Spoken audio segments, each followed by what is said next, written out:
Hello and welcome to Tuna Tuesday. We have 2 more races for you. Hopefully things will have been going okay and this will be uploaded on time. I've been having a lot of internet problems today and it's been incredibly intermittent. So if this is late or on the wrong day, I apologise because, yeah, problems. Anyway, we have 2 races for you. Up first is JRD Sayers in the Lotus Esprit against me in my Acura. I think that's pronounced. I can never remember how that's pronounced. Never mind. I quite like the Esprit. I reviewed it fairly recently, the V8 Esprit. I think it's a very, very good handling car. So this should be an interesting race. As you can see, off the line, things are fairly even actually, as the Esprit is pretty much all over the back of me through the first sort of complex Maggotts and Beckett's.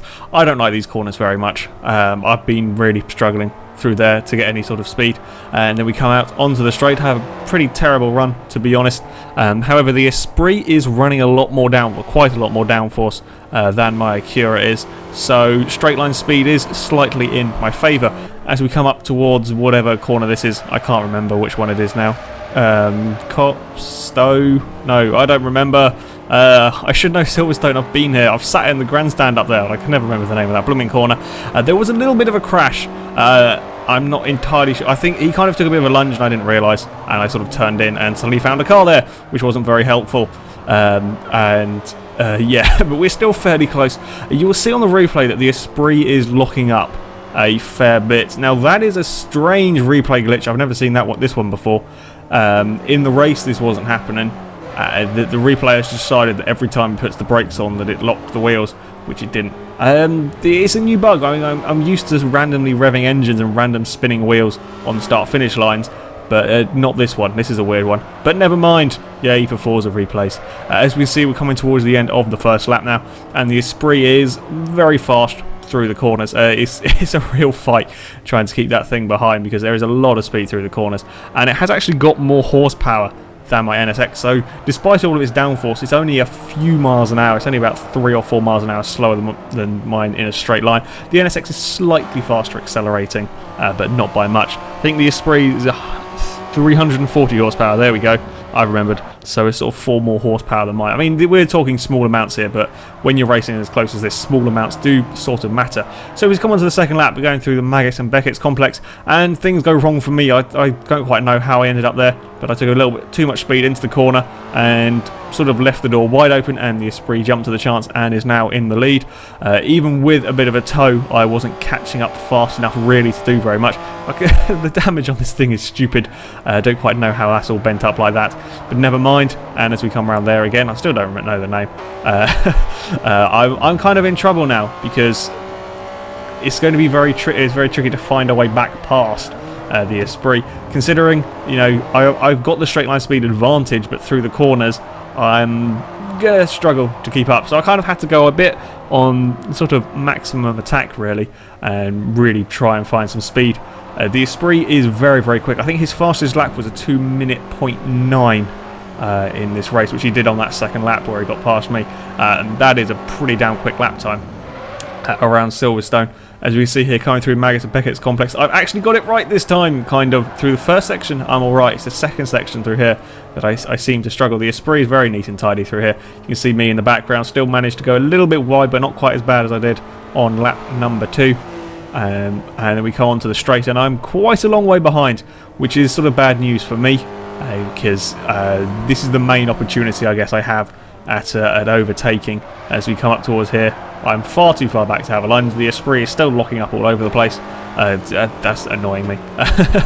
You can see me in the background. I'm kind of a bit closer now, and then I get a very good run through this section, which I decided to edit out, which was clever of me. So I had a pretty damn good run coming onto this back straight, and I figured out that I had one chance to overtake, which was the corner after bridge. If I could get a good run through there, I might stand a chance, because the Esprit is slightly slow through there. I do get a little bit sideways, and that, I think, is probably what hampered me. As you can see here, I've got a much better run through bridge, so I'm going to have a little bit of a dive up the inside, but just not quite close enough. I think that slide is probably what lost me the race, or to be fair, the mistake I made early on is what lost me the race. And then there's some sideways stuff as I tried to get the power down too early. Didn't really work out for me. And then the Esprit is going to take the win. And I have to say, I like that it's the Esprit paint job as well. It's the right colours. Oh well, if a car's going to beat me, at least it's sort of black and orange and white, similar colours to mine. So there we go. Someone else has beaten me because I made a mistake at the blooming Maggot and Beckett's complex. I hate that corner so much. Anyway, race number 2. It is up against Mushroom Cow X. There we go. I can remember the name. Who is driving the black Mitsubishi Eclipse, which is 4-wheel drive. So I got annihilated off the start line. However, my car is much better through the corners. As you can see, I'm already right back on the gearbox of that car. As we come up to the first part of this corner, he braked far earlier than I expected and far earlier than I would, and which kind of scared me. Somehow, I have no idea how I managed to avoid that. I sort of locked my brakes up and flung my car at the grass, and it sort of managed to save it. Yeah, don't really know how. And as you come around here though, I'm going right back onto the back of his car, and then this is coming back onto the straight. Now that Eclipse has got 495 horsepower, which makes it much more powerful than my car. Straight line speed though wasn't particularly different in these two. He dived to the inside to go a bit defensive. I was trying to go the long way around, which is very tricky up there. Luckily, he kind of outbraked himself and sort of slid off. And then you can see in the background on that sticky stuff over there, that's horrible stuff. And then I was into the lead. The Eclipse did sort of struggle, to be honest, to keep up with the NSX that we see here coming through wherever that is. I don't even know the name of that corner. This one's Bridge. This is one of the few corners that I remember. Yeah, the Eclipse did struggle in this race, and to be honest, yeah, I've been reading some comments on the last video, and I guess it is kind of fair point. Me and Daniel are pretty fast racers. We kind of know each other because we were very close racing, and we were very fast, which means it can be quite daunting for sort of the more casual racers and the people who sort of specialise in drifting and stuff to sort of come and race against us. And I kind of get it, you know. We aren't the best in the world by no means. We're nowhere near the top leaderboards, but we probably would be in the sort of top 1% as the Eclipse goes a bit sideways just for a bit of fun, which can be quite daunting. But if people do want to get involved, I think I'll come up with a solution of what we can kind of do to sort of make things a little bit fairer, because my NSX is a pretty quick car and is fairly well tuned. I do sort of know roughly what I'm doing when it comes to tuning. The Eclipse then had a slight, well, major off. I don't quite know how he managed to go quite that far into the gravel. That's quite impressive. And then found all. That doesn't help matters when you do that. That doesn't really help. And then the Eclipse is all battered as well. The damage models on Forza are confusing me. Some cars have lots of damage, some don't. My NSX is terrible. The Eclipse looks like it's pretty bad as well for damage, whereas others just have a scratch. Anyway, yes, I kind of come up with a solution, which I think could work. Could make things more fair for those who aren't quite as serious racers as we are but still want to get involved. What I'm going to do is at the start of each sort of session when we're in the party, whatever, I'll ask you if you want to race seriously. If you do, then that's fine. You can race against me in the NSX and we can have a good clean race, good close race hopefully, like with the Esprit, like with the MR2. However, if you are not quite as competitive driver, shall I say, I'm trying to be nice about this, you know, because I know some people don't spend as long as we do on these games. If you aren't quite as competitive but you still want to take part, what I'm going to do, if you tell me when we're in the party, I will go on the auction house and I will buy the first A-class car that is on there. Can be absolutely anything. So I could end up racing a Hummer, Dodge Ram, who knows? I could be racing anything. Could be racing a Minis, or even, like a Beetle. I don't even know if they get into A-class, but who knows? Literally anything could appear. The only rule on this is I won't buy cars that are over $250,000 credits. Reason being, the first car that appears on the auction house could be like 20 million, and I don't want to buy that and then have no money, because that would be stupid.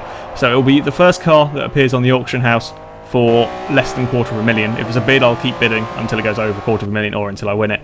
And then you will race me with that, so who knows, that could be quite fun. If people want to do that, sort of make things a little bit fairer, rather than racing my sort of highly tuned NSX. And the Eclipse then that's quite an impressive drift, I have to say. Well done for avoiding the wall there. So yes, we're going to give that a go and see what you guys think. So give people a bit more of a chance for the more casual races. Of course, if you're still serious and you still want to race me properly with my NSX, then please do feel free to do so. So there we go. I've lost another Viper. It is a sad day. There's 2 Vipers have now gone to different homes. If you want to get involved, then click here. Hopefully, it'll be on the screen. And have a look at the video that explains how to take part, because it's long and complicated and it takes up all the rest of this video. Also, while I think about it, I have a new game tag. Hopefully it won't be full by now, but it might be. I haven't been able to check today because the internet's been horrendous. yeah, add that if you want to take part. Send that messages instead of sending it to my Casino Royale one, because that one's getting full and all messed up. So yes, that is it for this video, guys. Thank you very much for watching, and until next time, goodbye.